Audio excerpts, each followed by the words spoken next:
Bante,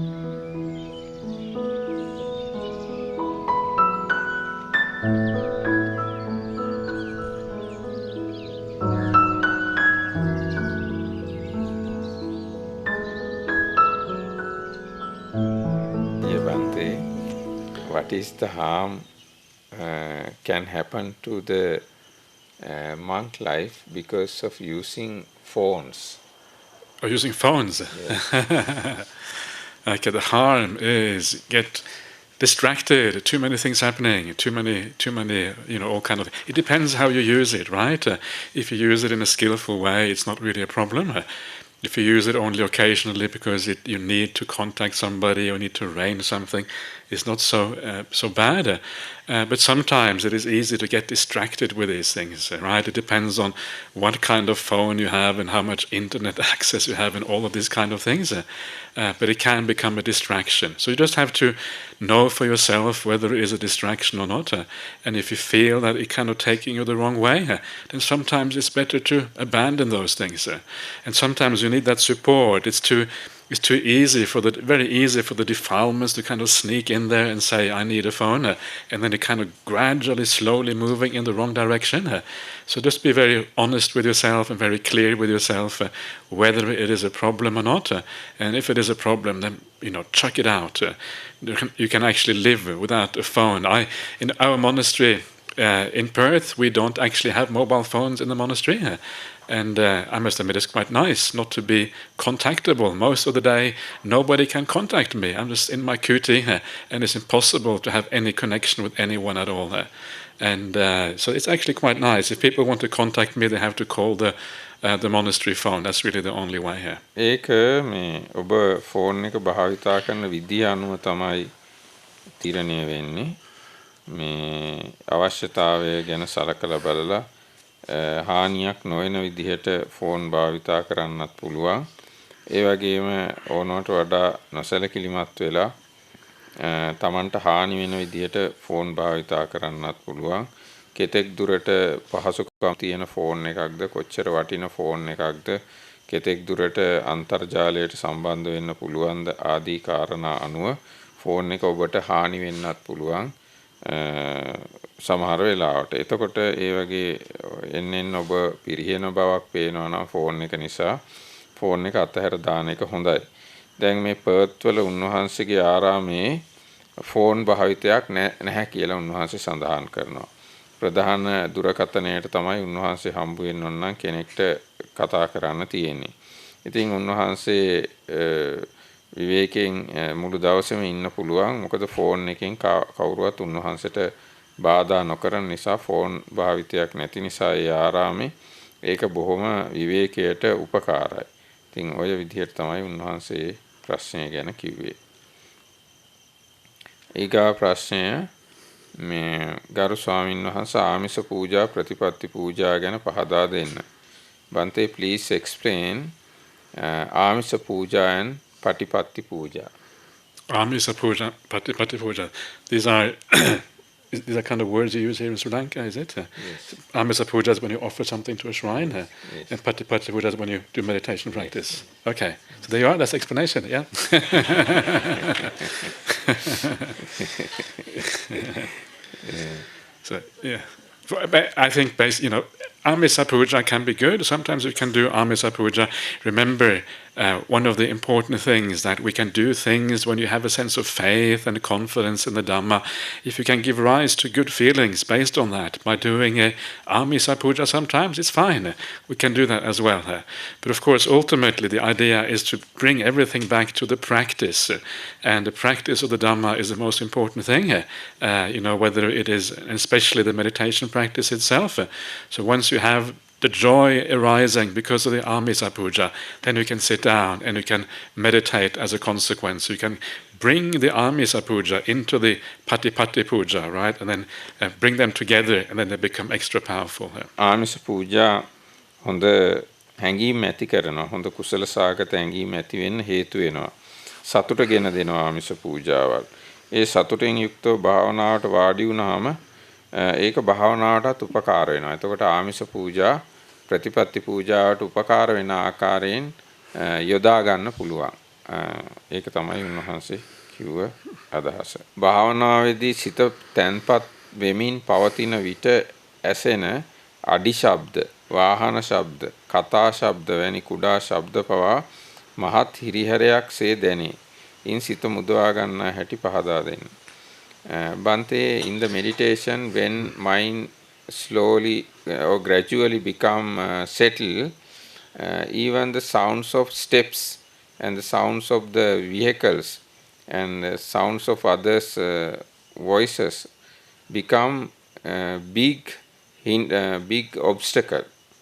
And how to face this situation? It depends, right? It depends on your mind state, and this is where the attitude is so important. If you gain a state of mindfulness when the mind is very peaceful, you feel like you are kind of withdrawn into yourself, you can hear the sounds, but very often if you have enough mindfulness and the hindrances aren't very strong, it's as if you can just allow the sound to kind of almost like pass through you. You hear the sound because you are not reacting to them, because you're not feeling aversion, you're not feeling attraction. It's as if they're passing through you. There's nothing inside of you which kind of blocks that sound or somehow hinders that sound in a sense. The sound just passes through, and then you're equally peaceful afterwards. So the trick here is just to bring the mind to a state of peace, where the defilements are very relatively low, and just allow things to arise and pass away outside of you without any kind of reaction at all. And then you find the sound actually isn't much of a problem at all. Yes, it is there. It is a very, very tiny disturbance, but as soon as the sound is gone, you are back on your meditation object. ඒක ප්‍රශ්නයක් වෙන්නේ ඔබේ සිතේ තත්ත්වය සහ ඔබ ඒ ගැන දක්වන ආකල්පය මතයි. ඒ ඇති වෙන ශබ්දවලට ඔබ තුලින් ඔබ එහෙම නැත්නම් ඔබ හරහා ගලාගෙන යන ඉඩ දෙන්න. ඔබ ඇතුලේ ඒවා නවත්ත ගන්න කිසිවක් නැහැ. ඒවා ඇති වෙලා ඔබ හරහා යන්න ඉඩ දෙන්න. නීවරණ ආදිය යටපත් වූ විට ඔබට ඒ ශබ්ද වලින් ගැටලුවක් වෙන එකක් නෑ. අන්නේ වගේ උත්තරයක් උන්වහන්සේ. One of the things that you can always remember, one of the things which is very useful to remember, is that the world outside, or the world in general, is not really under our control. And once that starts to sink in, that you cannot control anything, you cannot control other people, you cannot control the environment around us. Once that becomes clear to you, once you reflect on that enough, you know that there's no point in getting upset. There's no point in thinking about it, because it is just the world doing its thing here. And then you can sit back and allow the world to do its thing. If you can't control it, if you know that in a deep way, then again it will have very little impact in your meditation practice. මේ ලෝකයේ අපේ පාලනය යටතේ නැහැ. අනෙක් මිනිස්සුත් පරිසරයේ සිද්ධ වෙන දේවලුත් අපේ පාලනය අනුව සිද්ධ වෙන දේවල් නෙමෙයි. ඒ නිසා ඒවා ගැන අහිතක් අමනාපයක් ඇති කර ගැනීම තේරුමක් නැහැ. ඒවා වෙනස් කරන්න යන්න එපා. ඒවා වෙනස් කරන්න යන්න අවශ්‍ය වෙන්නේ නැහැ. ඊගා ප්‍රශ්නය අහෝසි කර්ම යනු කුමක්ද?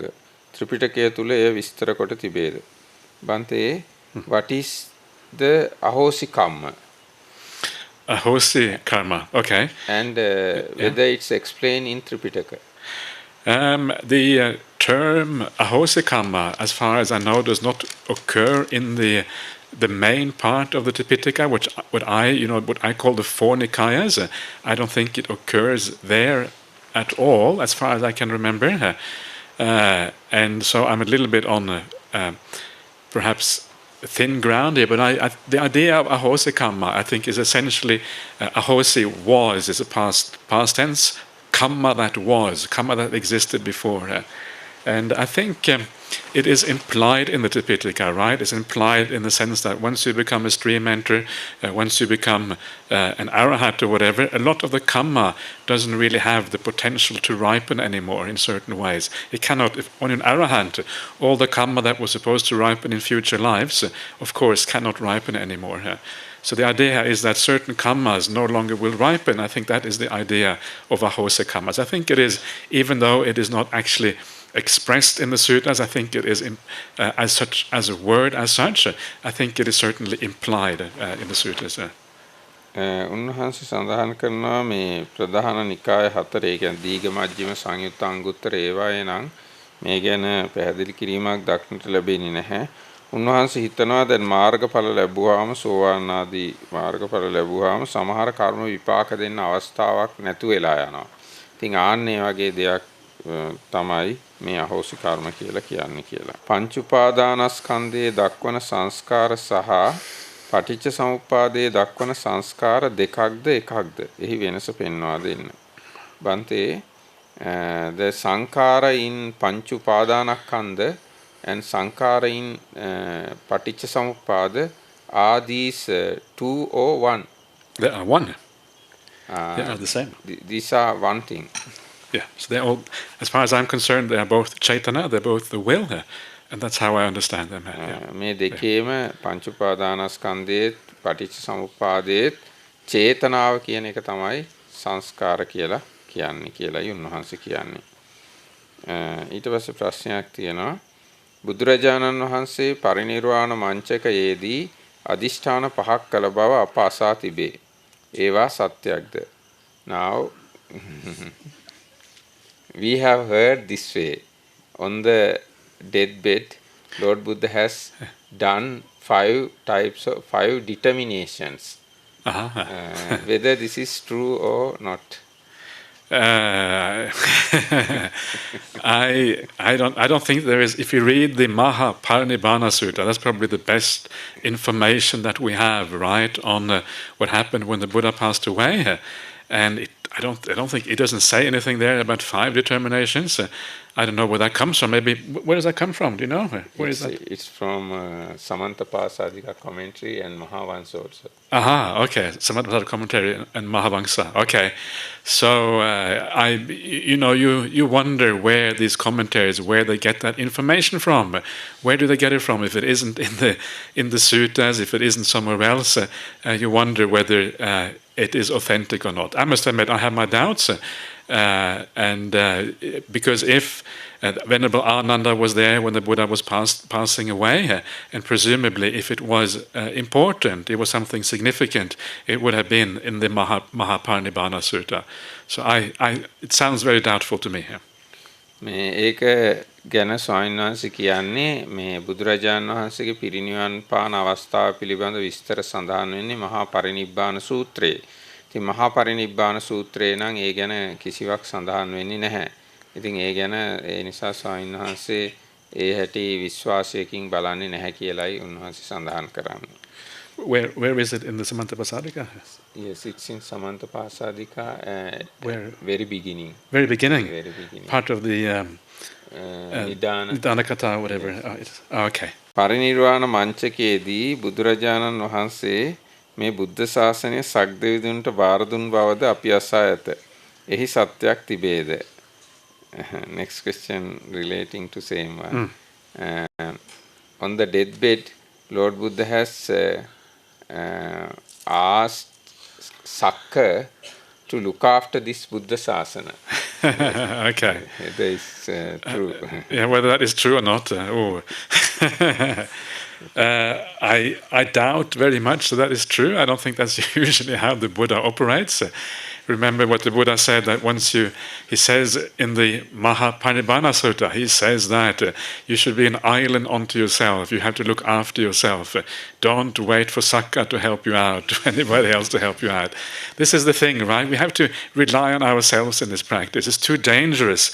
I think these kind of things, they arise because people feel, oh, the Buddha is gone. We need somebody else to look after us. I feel so lonely. Now the Buddha is gone. Who can look after us? Maybe Sakka can look after us. Okay.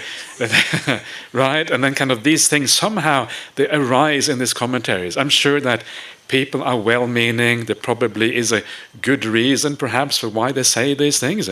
Maybe somebody has a meditation and they say, "Oh, I saw it in the meditation. Sakka is looking after us." But of course, these kind of experiences are unreliable. We don't know about these things, and then somehow, perhaps, they make them into the way into the commentaries.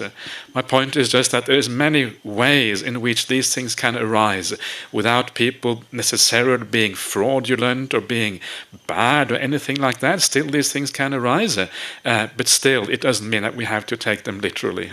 So I would say that sounds to me like, again, very dodgy, and I wouldn't I wouldn't trust that personally. මේ ස්වාමීන් වහන්සේට නම් ඒ ගැන විශ්වාසයක් නැතයි කියලායි කියන්නේ. මේ පරිනිර්වාණ සූත්‍රයේත් මේ ගැන සඳහන් වෙන්නේ නැහැ. ඉතින් මේ වගේ කාරණා සඳහන් වෙලා තියෙන වංශ කතාවල සහ අටුවාවලයි.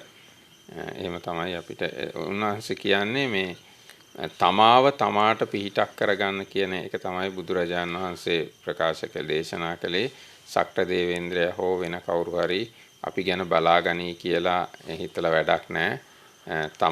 තමන්ට පිළිසරණ කරගන්න. එහෙම නැත්නම් තමන්ට දූපතක් කරගන්න, පිහිටක් කරගන්න කියන කාරණාව තමයි බුදුරජාණන් වහන්සේ දේශනා කළා තියෙන්නේ.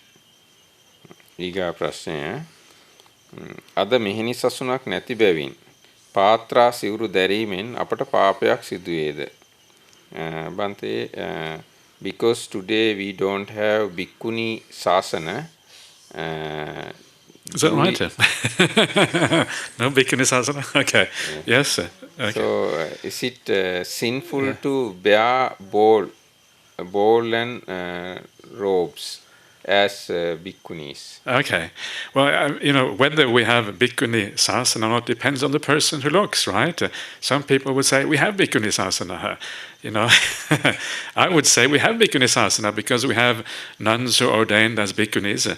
But of course, whether we have a bhikkhuni sasana, some people would say we don't have it because they say that it died out 1,000 years ago, it cannot be revived. So because that we don't have it, even though some people say they have been ordained. So these are different perceptions. And from my point of view, there is no problem there. As far as I can see, by studying the Vinaya, I don't think there is any problem really with reviving the bhikkhuni sasana in this way. I think it is perfect. I think it's perfectly legitimate, and because of that, it's certainly not sinful. I don't think any of the people who are ordained now as bhikkhunis, who call themselves bhikkhunis, I don't think they're doing that because of fraud. I think they do that because they really feel that they are bhikkhunis in a new era and they practice according to that. Of course, the only reason why these things are sinful is because if you are a fraud, right? In the suttas, you have the Teya Sangvasaka, where you just put on the robe, you haven't been ordained, and you pretend to be a monk, or you pretend to be a bhikkhuni. That is very bad, and it's considered very bad karma. But if your intentions are pure, and you think you're doing the right thing, then it's never sin, it's never bad karma. මේ ඉතින් ස්වාමීන් වහන්සේ මේ ප්‍රශ්නට කියන්නේ මේ වංචා සහගත සිතක් නැත්තම් ඒකේ පාපයක් සිද්ධ වෙන විදියක් නැහැ කියලා. දැන් මේ සමහරු කියනවා භික්ෂුණී ශාසනයක් තියෙනවායි කියලා. සමහරු කියනවා භික්ෂුණී ශාසනයක් නැහැ කියලා. ඉතින් ස්වාමීන් වහන්සේගේ අදහස අනුව නම් භික්ෂුණී ශාසනයක් තියෙන්න පුළුවන් කියන එක. ඉතින් වංචා සහගත අදහසක් නැත්තම් අකුසලයක් සිද්ධ වෙන්නේ නැහැ කියන එක තමයි උන්වහන්සේගේ අදහස. මේ වස්සාන කාලය අපගේ ආධ්‍යාත්මික තත්ත්වය වැඩි දියුණු කිරීමට වෙනත් කාලවලට වඩා විශේෂයෙන් බලපාන්නේ කෙසේදයි පහදා දෙන්න. බන්තේ how rain retreat influence to our mental development other than other times. Okay, well, it depends how you use the rains, right? Depends what you do during the rains. People can do all kind of things. So, but of course, one of the advantages of the rains retreat for most people is that you have to stay in one place. So it's a good opportunity to develop your meditation, right? This is the idea. So if you use that time wisely and you stay in one place and you develop your mind consistently, then it's a good opportunity. But there's nothing special about the rains. You can do that outside the rains as well. You can do it at any time, really. So it's really up to you how you spend these things. But for some people, it is a good opportunity to practice well, stay in one place. For other people, it may not matter, it may not make any difference whether it is the rains or whatever. So these are just. The reason why these were laid down according to the Vinaya is not because of doing more meditation or anything. The reason why they were laid down was because the monks, when they were traveling around, they were destroying creatures and these kind of things. One of the things in the suttas, you see that in those days, even lay people wouldn't travel during the vasa. There's a couple of places in the suttas where it says that the lay people would stay in one place because it was so hard to travel at that time in the north of India because of all the mud and all the water and everything, that it seemed like almost everybody stayed in one place during the rains retreat. And of course, that's probably one reason why it was looked down upon if the monks were traveling around when everybody else was staying in a place. උන්වහන්සේ ප්‍රකාශ කරන්නේ වස්සාන කාලය ඔබ ගත කරන විදිහ අනුව තමයි ඒක තීරණය වෙන්නේ. වස්සාන කාලේ ඔබ ඵලදායක විදියට භාවනා කරමින් ගත කරනවා නම් ඒක හොඳයි. එක තැනක ඉඳගෙන එක ආරාමයක ඉඳගෙන භාවනා කරමින් ඔබට වස්සාන කාලය ඊටාම ඵලදායක එකක් බවට පත් කර ගන්නත් පුළුවන් ඔබට අවශ්‍ය නම්. ඒ හැර විශේෂයක් නෑ එහි. දැන් බුදුරජාණන් වහන්සේ මේ ශික්ෂාපදයේ පනවද්දී ඒට පසුබිමුනේ භික්ෂුන් වහන්සේලා ඇවිදීම නිසා ඒ කාලය තුලදී කුඩා සත්තුන් වැස්ස කාලේ කුඩා සත්තුන් පෑගිලා මේ මැරෙනවා මේ තනකොළ පෑගිලා මැරෙනවා. ඉතින් ඒ නිසා මිනිස්සුන්ගෙන් ඇතිවෙච්ච දෝෂාරෝපණය නිසා තමයි මේ ශික්ෂාපදය පනවවා දාලේ. බුදුරජාණන් වහන්සේ කාලේ භික්ෂුන් වහන්සේලා විතරක් නෙවෙයි ගිහි අය පවා එක තැනකට වෙලා හිටපු බවකුයි පේන්න තියෙන්නේ. ඒ මිසක් එහි ඍජු ආධ්‍යාත්මික දියුණුවට බලපාන කාරණාවක් නැතයි කියලයි ස්වාමීන් වහන්සේ ප්‍රකාශ කරන්නේ.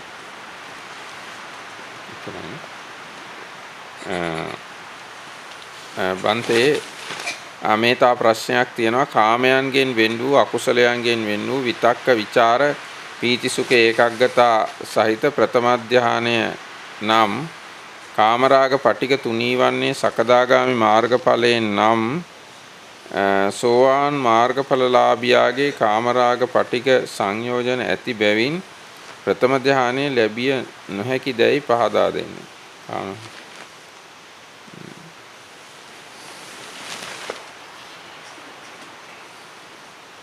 He's asking Bante, in the first jhana, there is no kamaraga. Kamaraga is not available.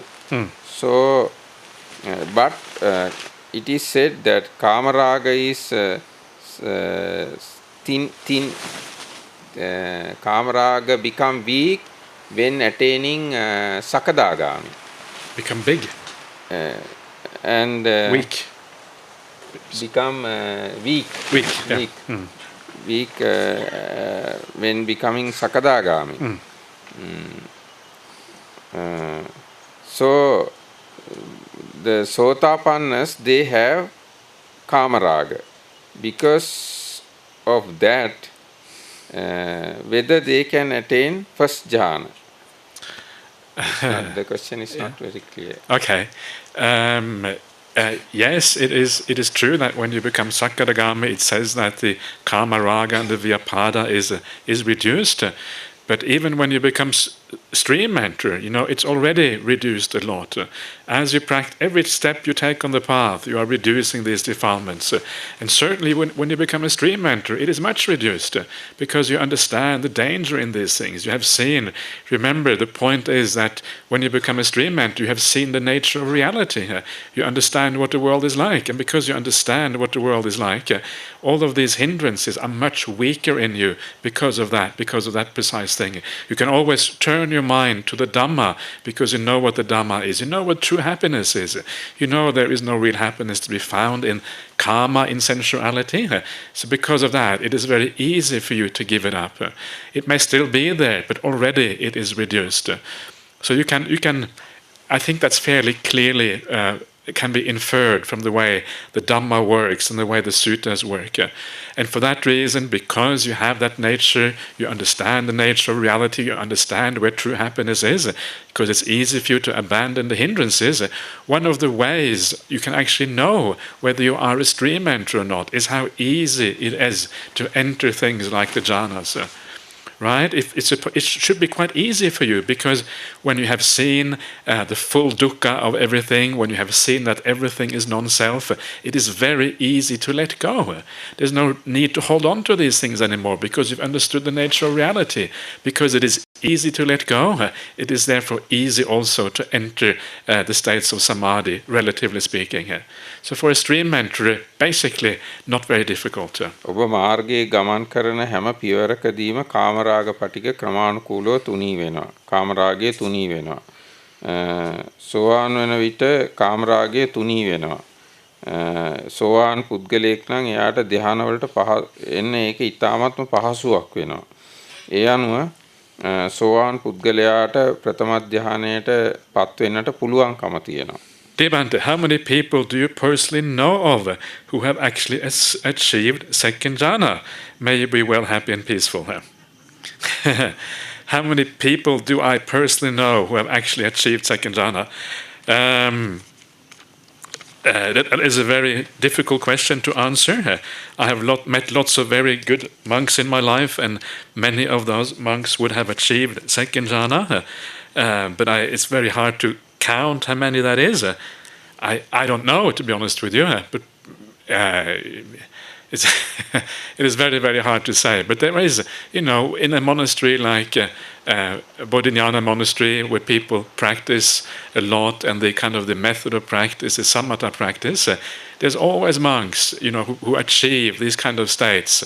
Not many monks, but there's always a few monks who achieve these states. So there's always a kind of a certain degree of monks who actually have achieved these things. But more importantly, of course, I've also met a large number of visiting monks who come to Bodhinyana monastery, and a large number of those will also have achieved these things. Some of the teachers from the forest tradition in Thailand, for example, who practice samadhi very diligently. So the number is probably quite, I don't know how large, I have no idea, but it's probably quite large number of people that I would think have achieved second jhana. මේ ප්‍රශ්نين ඇහුවේ ස්වාමීන් වහන්සේ ඔබ වහන්සේ පෞද්ගලිකවම කී දෙනෙක්ව දන්නවද දෙවෙනි ධ්‍යානෙ උපදවා ගත්ත කියලා. Yeah. ඉතින් උන්වහන්සේ කියනවා ඒකට උත්තර දෙන්න හරිම අමාරු ප්‍රශ්නයක්. හැබැයි මේ ගොඩක් හොඳ හාමුදුරුවරු උන්වහන්සේට මුණ ගැහිලා තියෙනවා. මේ ගොඩක් හාමුදුරුවරු ඒ පර්ත් වල භාවනා කරනවා. ඒ වගේම ඒ ආරාමයට තායිලන්තේ මේ ආරණ්‍ය සම්ප්‍රදාය හාමුදුරුවරුත් එනවා. ඉතින් සෑහෙන පිරිසක් කොහොම නමුත් මේ ධ්‍යාන උපදවගෙන ඇති කියලා උන්වහන්සේ හිතනවා. නමුත් හරියටම ගාන මේකයි කියලා කියන්න විදියක් නැහැ කියලායි උන්වහන්සේ කියන්නේ. Okay, so I apologize if that wasn't good enough, but that's all I can really say, I think. Anyway, so next question. Bhante, there will be a person who doesn't do sitting meditation for a long time. He may not have jhanas, but he is learning Dhamma and try to practice them in the daily life. He is very virtuous too. He reflects the Dhamma such as the tilakkhana in everything.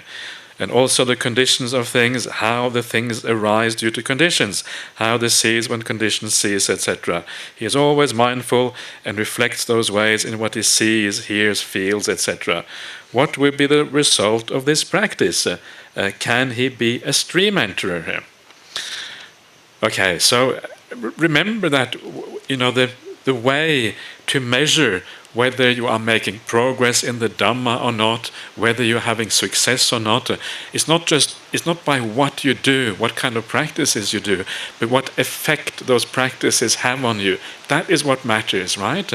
So what you have to ask yourself is, if you do these kind of practices, is it leading anywhere? Is it leading to a reduction in defilements? Is it leading to an increase in all the wholesome states and a decline in the bad states, the bad qualities? If it is, then the practice is working. So this is what you have to ask. You cannot really say that there is any one practice that is right or not.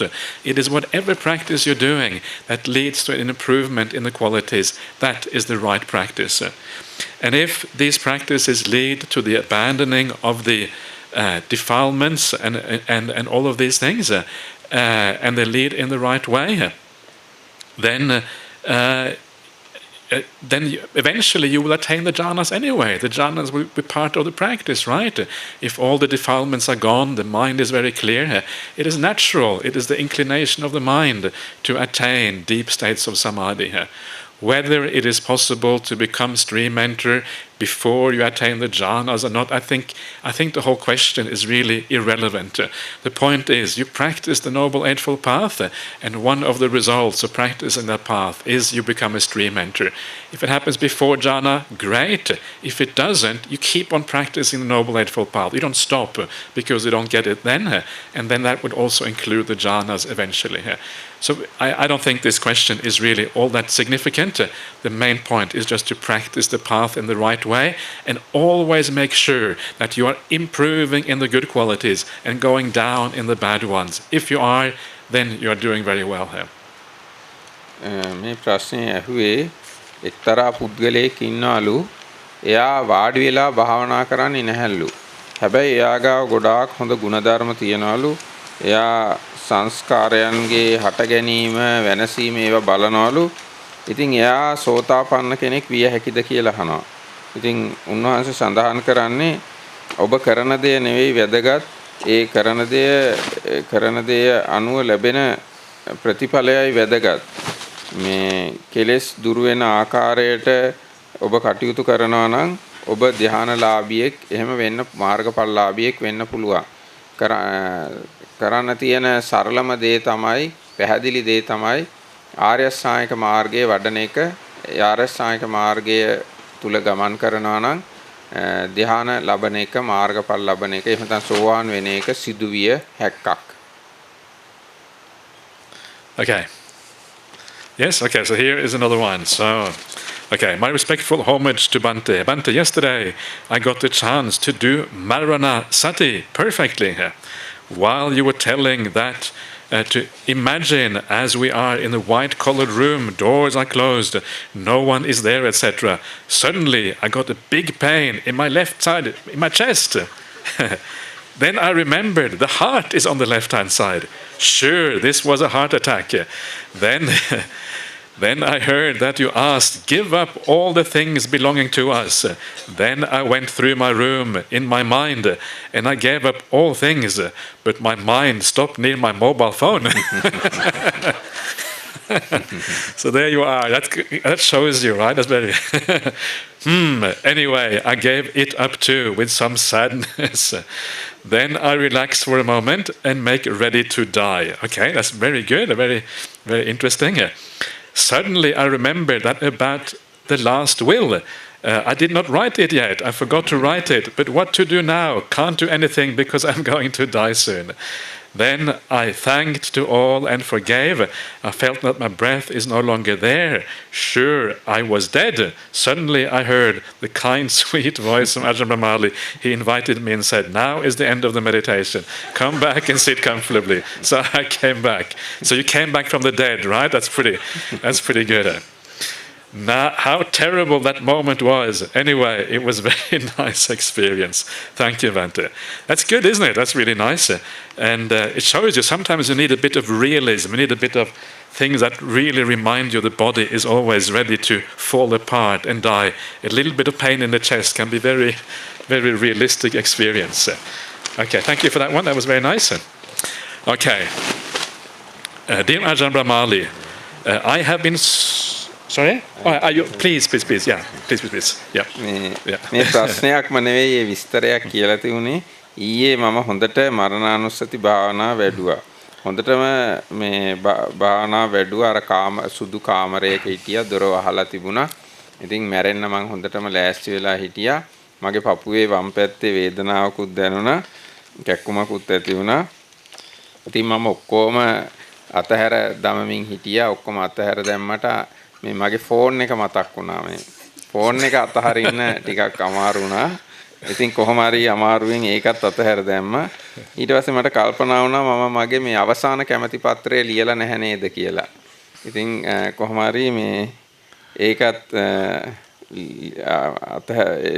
අතහැර දාලා මම දැන් හොඳටම මේ මරණාසන්න තත්වෙටම ආවා.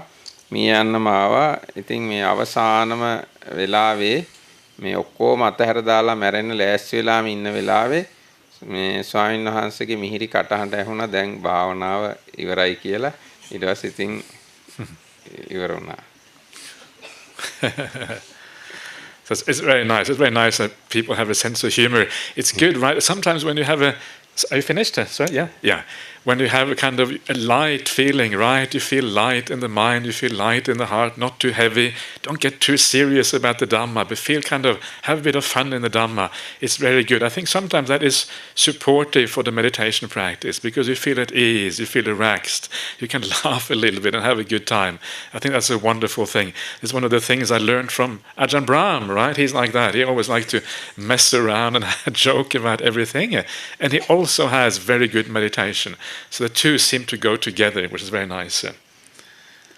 ඉතින් උන්වහන්සේ සඳහන් කරනවා අපි ටිකක් සන්තෝෂ වෙන්න ඕනේ ටිකක් hina වුණාට කමක් නැහැ. දැන් අජාන් බ්‍රහ්මවංශෝ බොහොම විහිළු කරනවා. බොහොම hina වෙනවා. ඒ වුණාට උන්වහන්සේ හොඳට භාවනාත් කරනවා. ඉතින් අපි මේ දෙකම එක වගේ සමබරව පවත්වාගෙන යන්නට ඕනේ. Next one, dear Ajahn Brahmali, I have been scolded by monks for not starting my metta bhavana with myself. But doing that makes me feel very uncomfortable. I am much happier starting with the whole world or with any arbitrary group. Please tell us where we can source the article searching for the word Sabbatataya. Okay. What is the author's name, article title? Maybe blessed by Triple Gem. Okay. I think the reason why the monks were scolding you, probably because they are used to using a certain method, and that is the method we found in the Visuddhimagga, etc. And that's probably why they think that that's the best way, and fair enough. For some people it may very well be the best way. But remember, the most important thing is if you are able to give rise to these feelings, that's the most important thing. And however you do that, within limits, of course, but however you do that, if it works for you, then it's usually a good thing. Don't kind of do completely crazy things, but kind of within certain limits, then it's good. That particular article, I have to warn you, some of these articles are quite technical. This is not some kind of popular article at all. This is a very kind of technical article using Pali terms and all kind of things. But the article is written by a monk called Venerable Analayo. He writes lots of study articles on the Dhamma, and he's very good, very thorough, does very good articles. Where was this article published? The best thing to do is to just go on Google and Google for Venerable Analayo and just also his papers and his things, and then you get to his website. He has this big website because he's also a professor at a university at the same time, and all his articles are actually listed there. And then you can probably find it in those articles. But I have to warn you, there's many articles. Venerable Anala is one of those people who is very prolific, and he writes enormous number of articles. But you should be able to find it there, and then you can figure it out. If you can't find it, then maybe you can contact me, and I will give you the exact details. Okay. මේ ප්‍රශ්نين ඇහුවේ මේ අහන කෙනාට මේ තමන්ටම මෛත්‍රී කරලා තමන්ට මෛත්‍රී වඩන්න නැතුව මෛත්‍රී කරන එක ගැන සමහර හාමුදුරුවෝ දොස් කියලා තියනවලු. හැබැයි එයාට මෛත්‍රී කරනකොට මෛත්‍රී කරන්න පුළුවන්කම තියෙන්නේ සියලු සත්වයන් අරමුණු කරගෙනලු. තමන්ව අරමුණු කරගෙන නෙවෙයිලු. ඉතින් මේ සම්බන්ධයෙන් ලියපු ලේඛනයක් ලිපියක් තියෙනවා. මේ ආන්නේ ලිපිය එහි සබ්බත්තතාය කියන මේ වචනේ සඳහන් වෙනවා. ඒ ලිපිය ගැන ඒක කොහෙද තියෙන්නේ කියලා ඇහුවේ. ඒතකොට ස්වාමීන් වහන්සේ ප්‍රකාශ කරනවා මේ අනාලයෝ කියන ස්වාමීන් වහන්සේ තමයි මේ ලිපිය ලියලා තියෙන්නේ. ඒ ලිපිය හොයාගන්න ඕනේ නම් අනාලයෝ ස්වාමීන් වහන්සේගේ වෙබ්සයිට් එකට ගිහිල්ලා ඒ ලිපිය හොයාගන්න පුළුවන්. බැරි වුණොත් එහෙම ස්වාමීන් වහන්සේගෙන් බ්‍රහ්මාලි ස්වාමීන් වහන්සේගෙන් ඒ ගැන විමසන්න කියලා කිව්වේ. Okay. Greetings, Venerable Ajahn Brahmali. Sometimes when I meditate, I lose all sensations in the 5 senses. I feel no breath, I have no thoughts, and no perception of time or where I am. Is this a jhana? If yes, which jhana? Please elaborate and explain what such an experience indicates in terms of overall progress on the path. Much merit to you for coming and sharing your knowledge and insight with us. You bring us much joy. Okay, that's very good. Okay, so there are many possibilities why these things can happen. It doesn't always happen because you enter a jhana state. You have to know the overall feeling of the mind. Remember, as you approach jhana, the piti, the sukha, the happiness is incredibly powerful. Right? It's very, very, very strong. It's almost like overwhelming sometimes. And this is one of the things, one of the indications that you are getting very close to a jhana experience. Sometimes the mind can blank out. For example, sometimes people have these experiences, they don't have much piti sukha at all. In fact, they just feel very peaceful. And then the mind kind of blanks out, and they have no perception of senses or perception of breath or anything like that. But it's not a jhana. It's just like the mind going into this thing you might call miccha samadhi or something like that. It isn't the right thing. Remember the whole point here, the reason why the Buddha describes the path of meditation as we saw on the first day, right? Pamujja, piti, passaddhi, sukha, samadhi. The reason for that is because that gives you the signpost of whether you're heading in the right direction or not. So you should really experience these things. These things are very important. If they are there, then you know you are heading towards jhana. So I cannot tell, unless you tell me a little bit more about what happened. It's impossible for me to really give you any information on what is going on here. If you had very strong piti sukha, and then the senses started to disappear, then it may have been getting close at the very least. But even as you get close to the jhanas, the senses are already very, very faint. Often they disappear completely for long periods of time. The body, you can't really feel it anymore. So already getting close to jhana, these things are already fading away. The difference between being close to jhana and being in jhana is that if you are close to jhana, you still have access to the senses. You can still attend to them if you want to. You can move your attention in that direction. But if you're in jhana, your very access to the senses has disappeared. You can't access them anymore. You have no will by which you can choose to go to the senses, right? That is the distinction. So jhana is, as I understand, a very, very profound state beyond the 5 senses. මේ ප්‍රශ්නේ අහලා තියුනේ ඒ කෙනාට භාවනා කරනකොට මේ සියලුම මේ ඉන්ද්‍රිය අරමුණු දැනෙන්නේ නැතුව යනවා, ශරීරය දැනෙන්නේ නැතුව යනවා, වේදනා දැනෙන්නේ නැතුව යනවා, සියල්ල නැති වෙලා යනවා. ඉතින් මේ අවස්ථාව ධ්‍යානයක්ද එහෙම නැත්නම් මොකක්ද මේ අවස්ථාව කියලා ඇහුවේ. ඉතින් ස්වාමීන් වහන්සේ කියනවා නොයෙක් හේතු නිසා මෙහෙම වෙන්න ඉඩ තියෙනවා කියලා. ධ්‍යානයක් ඊටාම තදින් ප්‍රීතිය එහෙම ඇතිවීම නිසා මේ වගේ තත්ත්ව ඇති වෙන්න පුළුවන් කියලා තියෙනවා. ඒ වගේම හිතේ හිස් බවක් ඇතිවීම නිසා එහෙමත් වෙන්න පුළුවන් කියලා තියෙනවා. ඒ වගේ මිච්ඡා සමාධි කියලා තියෙනවා දේවල් වගේක්. ඒ වගේ වෙන්නත් පුළුවන් කියලා තියෙනවා. කොහොම නමුත් නියමාකාරයෙන් ධ්‍යානයකට පැමිණෙනවා නම් ඒක අනුපිළිවෙලින් සිද්ධ වෙන්නේ අර කලින් කිව්ව විදිහට ප්‍රීතිය ප්‍රමෝදය, සුඛය, පස්සද්ධිය, සමාධිය ආදී වශයෙන් අනුපිළිවෙලින් තමයි ධ්‍යානයකට පැමිණෙන්නේ. ඉතින් මේ ධ්‍යානයකට ආසන්න වෙච්ච අවස්ථාවලදී ඊටාම තදබල ප්‍රීතිය ආදිය තියෙන්න පුළුවන්. නමුත් මේ වහාම ඉන්ද්‍රියන්ට නැවත පැමිණෙන්න පුළුවන්. ඉන්ද්‍රිය අරමුණු වලට වහාම එනවා. නමුත් ධ්‍යානයකට පැමිණුණා නම් ඉන්ද්‍රිය අරමුණු වලින් ඊටාම දුරස්තයි. ඉන්ද්‍රියන්ගෙන් දුරස්ත තත්වයක් තමයි ධ්‍යානයට පැමිණුණු අවස්ථාවලදී දක්නට ලැබෙන්නේ. ඉතින් මේ පිළිබඳව තවත් තොරතුරු අවශ්‍යයි කියලා කිව්වා උන්වහන්සේට මේ ගැන හරියාකාරවම උත්තරයක් ලබා දෙන්න. Next one. Dear Bhante, people always talk about sati, but I am still not 100% sure how to recognize this sati inside my own mental experience. Please can you explain? Tervan Saranai. Okay. So sati really has two words two meanings in Pali. First of all, it means memory. It means recollection. So if you memorize something, that is good sati. You can remember things a long time in the past, right? With clarity, etc.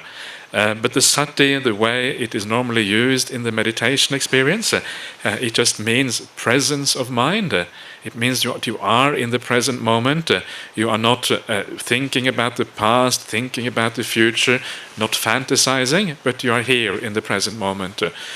Also, it means that you have a certain amount of clarity in the present moment. You're not very dull, right? Sometimes you have a dull kind of sati. You're kind of here, but not really here. You're kind of, halfway asleep or something. So it's a kind of present moment awareness with a certain sharpness to it.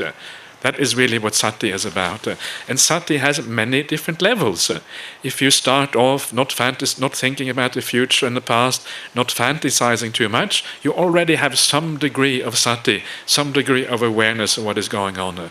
But as you meditate, and especially as you get into samadhi and deep states of meditation, that sati can just increase manifold. When you read the Indriya Samyutta, it talks about the 5 Indriyas increasing depending on the degree of your development, especially in terms of the Aryan stages, right? The more developed you are on the path, the more powerful will that sati be. And the same thing also goes with samadhi. Deep samadhi will increase the sati enormously. So sati is a range of things, but there is like a minimum requirement for being able to do meditation practice, and that is when the mind comes into the present moment, and it comes into the present moment with a degree of clarity about it. In the end, you're going to have to discover yourself, just try these things out, and then you will get a feeling for what the sati is all about.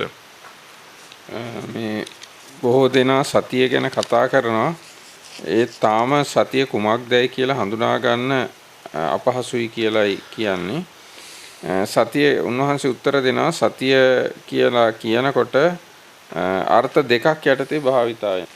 පළවෙනි එක තමයි සතිය කියලා කියනකොට සිහි කල්පනා ගතිය. ඒ කියන්නේ මතක් කිරීමේ හැකියාව සතිය කියලා කියනවා. ඊගාට භාවනාවේදී සතිය කියලා අදහස් කරන්නේ වර්තමාන මොහොතේ සිත පවත්වා ගැනීමේ හැකියාව තමයි සතිය කියලා කියන්නේ. වර්තමාන මොහොතේ සිත පවත්වාගෙන ගන්නා ඒ සතිය සතියක් වෙන්න නම් මේ කිසියම් එහි තියුණු බවක් තියෙන්නට ඕන.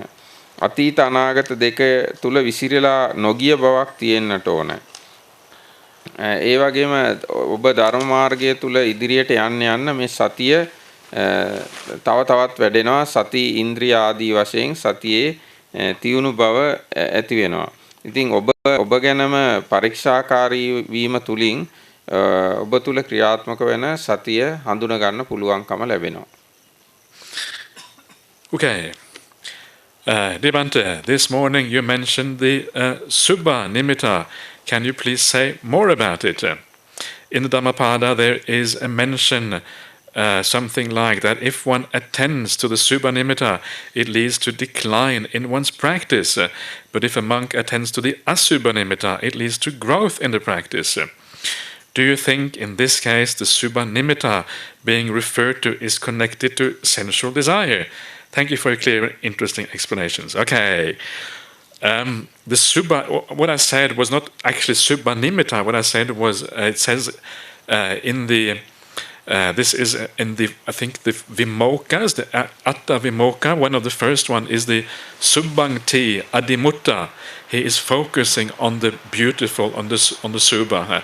And it's obviously there is a sense in which that is also a Subha Nimitta, but it is a particular focus that leads to the beautiful. And I think it is normally understood as something to do with the Brahma Viharas, right? So you practice the Brahma Viharas, metta or whatever, and because when you have metta for somebody, of course you are seeing the beautiful in that person. You're seeing the beautiful in the whole world. So the point here is that Subha can be used in different contexts, and you have to know the right context. It can also be used in the context of sense pleasures. For example, you see somebody you like, and you see in a sensual way, and of course that is also seeing the Subha in a way. That is a lower kind of Subha, where you see this wonderful car. Wow, this car is really Subha, and then you see the beauty in that car, and that is where it goes wrong. So when you use the Subha nimitta or the Subha way of looking at things in regard to sensual pleasures, that's where it gives rise to defilements.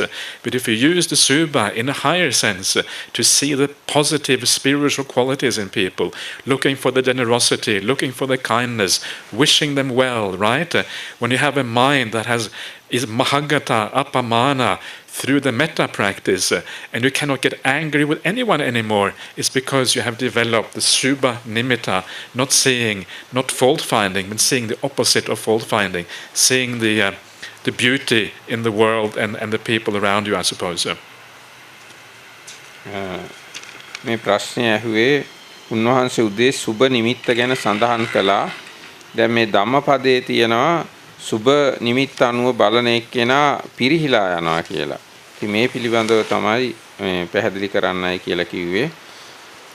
උන්වහන්සේ කියනවා මේ සුබ නිමිත්ත කියලා මෙහිදී උන්වහන්සේ සඳහන් කළේ බ්‍රහ්ම විහාර අනුව ඇති වෙන සුබ නිමිත්ත පිළිබඳව.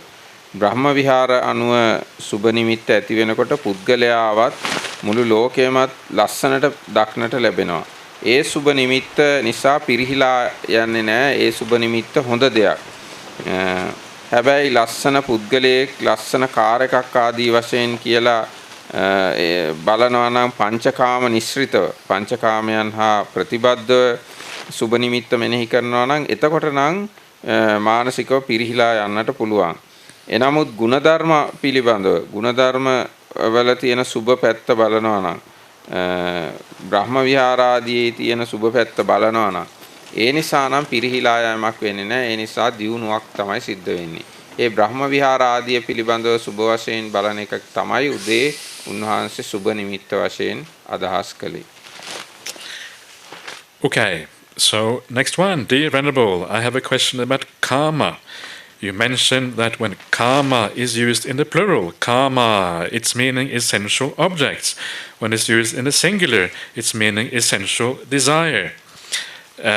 Is it generally accepted by Pali grammar? It is the place I first picked this up was when I was reading the Critical Pali Dictionary, which is certainly in English is the most thorough and best Pali dictionary available, done by some of the top Pali scholars, and they have gone through all the instances of karma found in the suttas and also outside of the suttas, and their conclusion was that generally speaking, karma in the plural refers to the objects, karma in the singular refers to the desire. Now, karma in the singular actually doesn't occur very much in the suttas at all. It's only very rarely that it occurs in the suttas. Usually karma in the plural is what you find. If you look at all the words that refer to desire in the suttas, like words like raga, chanda. What are the other words? Lobha, raga, chanda, lobha. If you look at these words, tanha, of course, you find that usually, almost always, they are used in the singular. The word for desire is almost always singular, and these are not found in the plural. So karma kind of stands out, almost always used in the plural. It's a different type of category from the words meaning desire. So there are many good reasons for thinking that karma in the plural actually means sensual objects. Okay, but according to Anguttara Nikaya 663, which is I know that sutta is the Nibbedika Sutta, form, sounds, tactile objects are not karma, sensual pleasures. Can you explain this? Okay, so this is that is true in that particular sutta. It is mentioned that is the case, but that particular sutta is the only sutta which actually uses karma in that way. In this sutta, karma, it makes very clear distinction between karma guna and karma without the guna, just karma. But it's the only sutta really in the Pitaka which does that. And it seems to me to be the only place where it is described in that way. In the vast majority of places, it is fairly clear that karma in the plural actually refers to the sense objects. There are many places where the context is very clear. It says things like, what are some of the contexts again where it uses karma? There are so many contexts. I can't think of them now, but there's lots of context about this, and I think if you look it up, it becomes become very clear to you that karma in the plural very often means the objects of the senses. I looked this up once. I didn't actually go through this once, but at the moment I can't remember any clear references to that. And then so I am aware of that sutta, and I certainly know about that definition. But you have to look at the overall usage of karma throughout the Nikayas, and then that is really when you get a good overview of how it is used. මේ ප්‍රශ්නේ ඇහුවේ මේ ස්වාමීන් වහන්සේ සඳහන් කරලා තියෙනවා කාමා කියලා මේ වචනය ගත්තාම මේ ඒකෙන් අදහස් වෙන්නේ ඉන්ද්‍රිය වලින් ගන්න අරමුණුයි කියලා. ඒ වගේම ඒක වචනයෙන් ගත් විට කාම කියලා ගත්තාම එයි අර්ථය කාම තෘෂ්ණාවයි කියලා. ඉතින් උන්වහන්සේ දැන් පසුකට පැහැදිලි කළේත් ඒ අදහසම තමයි කාමා කියලා කිව්වහම බහුවචන ඒකෙන් ඉන්ද්‍රිය අරමුණු තමයි අදහස් වෙන්නේ. කාම කියලා කිව්වහම ඒකෙන් අදහස් වෙන්නේ මේ ලෝභය, ආශාව, ඡන්දය ආදී ඒ ස්වභාවය, හිතේ ඇති වෙන ස්වභාවයයි.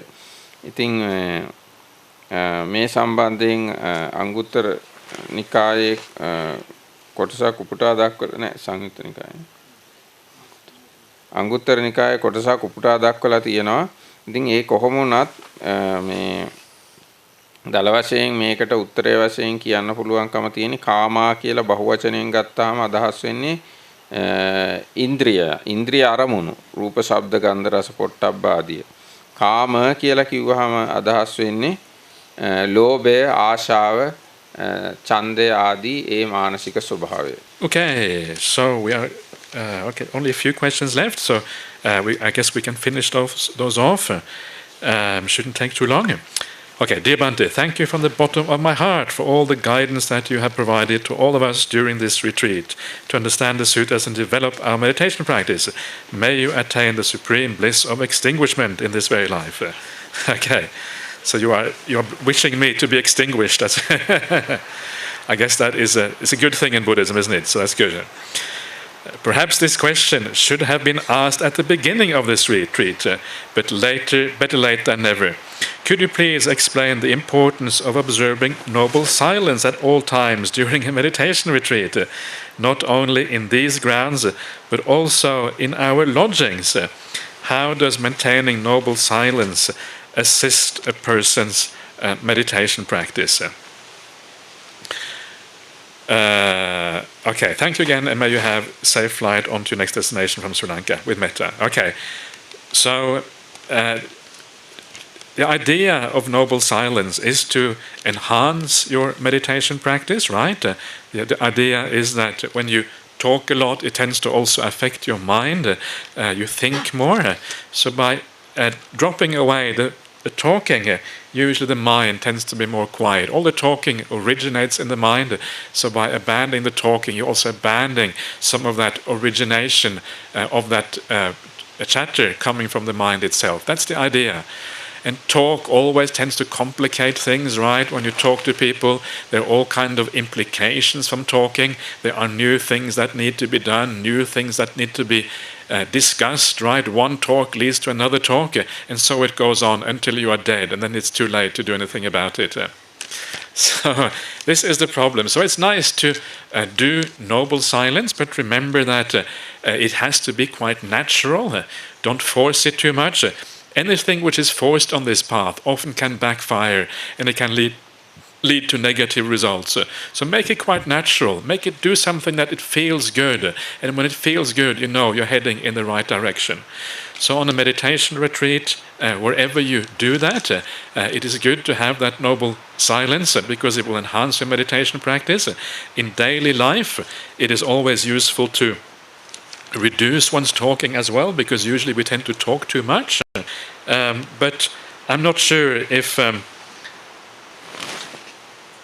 okay, so here you mean in our lodgings, you mean in the lodgings around here, presumably. So yes, that is certainly a good thing to do. In your daily life as well, it is often nice to talk less, but it's very impractical to obviously to have noble silence in ordinary life. Yeah, one of the interesting things, actually, this is from the Vinaya Pitaka, and this is some of the origin stories for the Uposatha day, when the monks were supposed to hold the Uposatha observance. And King Bimbisara, he goes to the Buddha and he says, oh, all these other ascetics and Brahmins, they keep the Uposatha, and they get together on the Uposatha, and they teach the Dhamma, and these kind of things. And he says to the Buddha, it would be good, Master, if the Bhikkhu Sangha also did the same thing here. And then the Buddha lays down the fact that the monks should get together on the Uposatha and do whatever. And then some of the monks, when they got together on the Uposatha, they just sat there. They didn't say anything, didn't teach anything. They were just sitting in silence. And the lay people would come, right, hoping for a Dhamma talk, and the monks would not utter a single word. Lay people very disappointed. So they go to the Buddha and say, Master, these monks are just sitting there not saying anything. They're supposed to give a talk, right? And then the Buddha says to the monks that actually that is the wrong time for noble silence. When you come together on those occasions, you should actually talk. You should give a talk or something like that. And there's also another thing from the Vinaya where it talks about the Vassa, the rains retreat, the Vassavasa. And after one of the rains retreats, there are a number of monks, and they go to the Buddha, and the Buddha asks them, how was your Vassa? And they say, oh, the Vassa was really good. We made a vow not to talk at all during the Vassa. Right? 3 months, complete silence for 3 months. And what do you think the Buddha said? Do you think the Buddha said, well done, great, noble silence for 3 months? Actually, he didn't say that. He said that you should never make a vow to be silent like that. And he said something like, you become a bit like dumb pigs or something. That's the words he used, right? If you live in that way. So it's good to be silent, but sometimes we have to talk. Sometimes there are things that need to be done, and then you have to use speech in a wise way. And this is kind of the more important thing, is to know when to talk and know when not to talk. Find that middle way between complete silence on the one hand and talking too much on the other. Talk when it's required, and that's really the golden middle way here. මේ ප්‍රශ්නය ගැන සඳහන් කරලා තියෙන්නේ මේ ප්‍රශ්නය ඇත්තෙම අහන්න තිබුණේ දැන් නෙමෙයි මේ භාවනා වැඩසටහන ආරම්භ කරන අවස්ථාවේදී මොකද්ද මේ ප්‍රශ්නය ආර නිශ්ශබ්දතාවය භාවනාවට උපකාර වන්නේ කොහොමද කියන එක. ඉතින් මේ උන්වහන්සේ සඳහන් කරනවා මේ ආර නිශ්ශබ්දතාවය කියන එකේ අරමුණ ඔබේ භාවනාව වඩා උසස් තත්වයට පත් කර ගැනීමයි. කතාව අඩු වීමෙන් ඔබේ සිතත් නිහඬ වෙනවා. ඒක භාවනාවට උපකාරයි. කතා කරන්න ගියාම අලුත් දේවල් කතා කරනවා, එක කතාවකින් තව කතාවකට යනවා. ඔහොම කතාව භාවනාවට බාධා වෙන තත්වයකටපත් වෙනවා. කුසලයක් සිදු වෙන ආකාරයට කටයුතු කරන එකයි ඔබට පැවරිලා තියෙන්නේ. ඒ වගේම සම්පූර්ණයෙන්ම කතාවෙන් වැළකීලා ඉන්න එකත් සුදුසු විදිහක් නෙමෙයි. ඒ සම්බන්ධයෙන් උන්වහන්සේ අවස්ථා දෙකක් සඳහන් කළා. එකක් තමයි බිම්බිසාර රජුරෝ ඇවිල්ලා බුදුරජාණන් වහන්සේට ප්‍රකාශ කළා මේ අන්‍ය තීර්ථකයෝ උපෝසත දවස්වලදී රැස් වෙනවා. උපෝසත දවස්වලදී රැස් වෙන එක අන්‍ය තීර්ථකයන්ගේ දියුණුවට හේතු වෙලා තියෙනවා. ඒ නිසා බුදුරජාණන් වහන්සේත් භික්ෂුන් වහන්සේලාට උපෝසත දවස්වල රැස් වෙන්න කියලා අනුදැන වදාරන්න කියලා. එතකොට බුදුරජාණන් වහන්සේ භික්ෂුන් වහන්සේලාට අනුදැන වදාලා උපෝසත දවස්වලදී රැස් වෙන්නයි කියලා. ඉතින් උපෝසත දවස්වලදී භික්ෂුන් වහන්සේලා රැස් වෙලා ඉන්නකොට ගිහි ජනතාව ආවා මේ භික්ෂුන් වහන්සේලාගෙන් ධර්මයේ ශ්‍රවණය කරන්න කියලා. ඉතින් ඒ අවස්ථාවේ භික්ෂුන් වහන්සේලා කිසි කෙනෙක් කතා බහක් නැතුව සද්ද නොකර හිටියා. ඒ වෙලාවේ මේ මිනිස්සු බොහොම අකමැත්තටපත් වෙලා එහෙම නැත්නම් නොසතුටටපත් වෙලා මේ ගැන බුදුරජාණන් වහන්සේට දැනුම් දුන්නා. එහෙම නැත්නම් බුදුරජාණන් වහන්සේට මේ මිනිස්සුන්ගේ දෝෂාරෝපණය දැනගන්න ලැබුණා.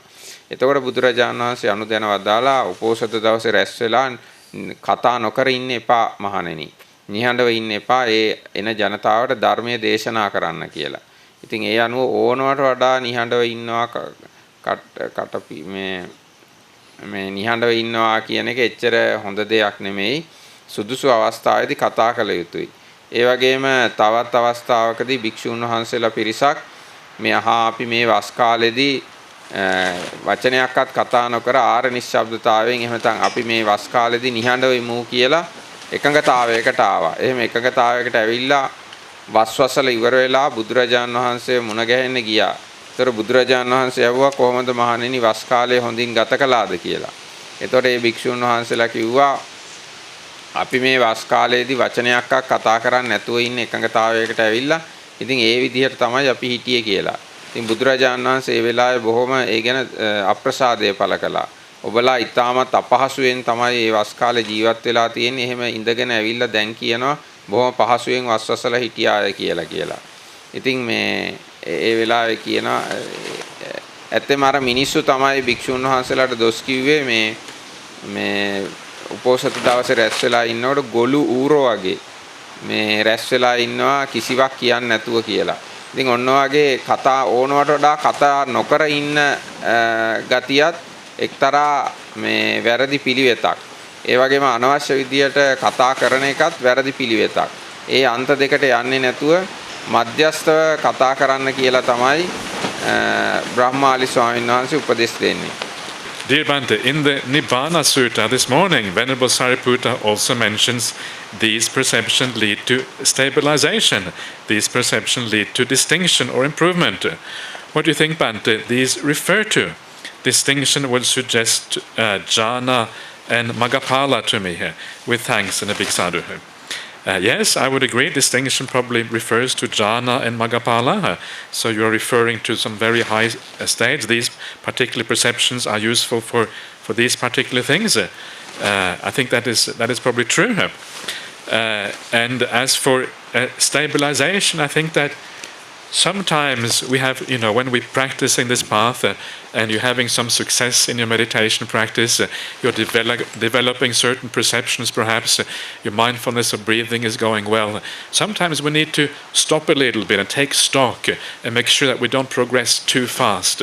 Sometimes if you try to progress too fast, you lose what you have already established in your meditation. So you need to stop a little bit. Okay, let's kind of solidify this, right? My metta meditation is going well. Let me solidify the stage I'm at now. Try to understand fully how you give rise to this stage. And then once you have stabilized that stage, then you move on to the next one. And there's actually a sutta about that. This is in the Anguttara Nikaya 9s, which is the mountain cow sutta. Can't remember the Pali word now, but in that sutta it uses the simile of the mountain cow, who is a so how does this simile go again now? The mountain cow is kind of eating grass happily, and then moves to the next mountain, moves to the next mountain, moves to the next field, and then it can't find its way back to something like that. Can't find its way back to the original field or something like that. In the same way, if you move too fast from one jhana to the next one without having stabilized the first jhana, you will end up losing everything you had, both the second jhana and the first jhana. So the idea is move forward at the pace where you have stability in what you are developing. Don't go too fast from one thing to another one. Be quite conservative in your approach to improving and developing here. මේ ප්‍රශ්නයෙන් ඇහුවේ උදේ සාකච්ඡා කරපු නිබ්බාන සූත්‍රයේ පිළිබඳව. එහිදී සාරිපුත්ත මහරහතුන් වහන්සේ ප්‍රකාශ කරනවා යම් කෙනෙක් මේ සංඥාවල් විශේෂගාමී එහෙම නැත්නම් විශේෂ අවබෝධයේ පිණිස හේතු වෙනවාය. මේ සංඥාවල් ස්ථාවර බව පිණිස හේතු වෙනවාය ආදී වශයෙන් හඳුනා ගන්න එක්කෙනා තමයි මේ ජීවිතේම නිවන අවබෝධ කරගන්නේ කියලා. ඉතින් මෙහිදී මේ විශේෂ භාගී වෙනවා එහෙම නැත්නම් විශේෂ අවබෝධයේ පිණිස පවතින සංඥාවල් යනුවෙන් අදහස් කරන්නේ ධ්‍යානද කියලා තමයි මේ ප්‍රශ්نين ඇහුවේ. ඉතින් ස්වාමීන් වහන්සේ කියනවා ඔව් එහෙම වෙන්න පුළුවන්. ඒ ධ්‍යානාදිය පිළිබඳ සංඥාවල් ඒ ධ්‍යානාදිය හඳුනා ගන්නට ඕනේ. ඒ වගේම ඒවා හඳුනාගෙන ඒවයේ මුලින්ම ස්ථාවරව පිහිටා සිටින්නට ඕනේ. එක ධ්‍යානයක ස්ථාවරව පිහිටා හිටලා තමයි ඊගාව ධ්‍යානය සඳහා උත්සාහ කළ යුත්තේ. එහෙම නොකළොත් එහෙම අවුලක් අපහසුතාවයක් ඇති වෙන්න පුළුවන්. මේ ගැන උදාහරණයක් වශයෙන් අංගුත්තර නිකායේ සූත්‍රයක් තියෙනවා ගාවී සූත්‍රය කියලා. එයට අනුව මේ කඳු අතර සැරිසරන ගව දෙනක් මේ එක පර්වතයක එහෙම නැත්නම් එක තැනක පියවර හරියට තියන්නෙත් නැතුවම ඊගාව තැනට පියවර තියනවා. එතකොට එයාට තියෙන තැනත් පියවර හරියට පිහිටන්නේ නැහැ. අලුතෙන් පියවර තියෙන තැනත් පියවර හරියට තියාගන්න බැරි වෙනවා. එතකොට එයාට ඒකත් නැහැ මේකත් නැහැ වගේ තත්වයකටපත් වෙනවා. ඒ වගේ මේ භාවනා කරගෙන යනකොට ඇති වෙන මේ විශේෂ පිණිස පවතින සංඥාවල් ඉස්සෙල්ලාම හොඳින් ස්ථාවර බවට පත් කර ගන්නට ඕනේ. ඒවා ස්ථාවර බවට පත් කරගෙන තමයි ඊට එහා පියවරක් තැබිය යුත්තේ කියන කාරණාව තමයි උන්වහන්සේ සඳහන් කළේ. Okay, very good. So this one here, okay. Ajahn Brahmali, today among people tension can be seen, not among lay people, but also among the forest monks too. Kindly give advice to overcome this negative state of mind. Thank you. This is not today, Bante. Not today? Old one?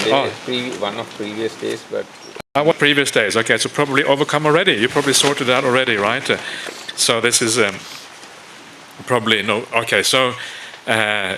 this is just life. Sometimes tensions arise, even if among the best of people, these things happen. So you just allow it to go and you move on. You know the general ideas of how to overcome these things, right? Don't have a fault-finding mind. See the good qualities in your fellow monastics. It's so easy to see the good quality in the fellow monastics. But of course, sometimes we lose that because sometimes there's just too many things happening in one go and we get overwhelmed. But it doesn't take long before it gets sorted out again. And then the ease and the naturalness comes back. So it is, sometimes these things happen and, just go with the flow and then we'll overcome it very quickly again. ඒ ප්‍රශ්نين කියුනේ මේ ආතතියක් ඇති වෙලා තියෙනවා සමහර අය අතර කියලා. ඉතින් ඒ ගැන උපදේශයක් දෙන්න කියලා. ඉතින් උන්වහන්සේ සඳහන් කළේ ඒක ස්වභාවිකයි. එහෙම වෙන්න පුළුවන්. ඒක ගලාගෙන යන්න ඉඩ දෙන්න. ඒක අතහැරිලා යාවි කියලා. Okay, last one for today here. Okay, dear Bante, as the retreat is coming to an end, I would like to thank you from the bottom of my heart for coming and teaching Dhamma, the true Dhamma and the word of the Buddha. You are a living example of EBTs. Okay, living example of early Buddhist teachings for me here. Okay, so I would like to dedicate these lines from the Pali Upali Sutta, Majjhima Nikaya 56 to you. Okay, these are actually lines about the Buddhas. This is about the Buddha. So please keep this in mind, so we don't get carried away too much here. His heart cleansed, a master of discourse.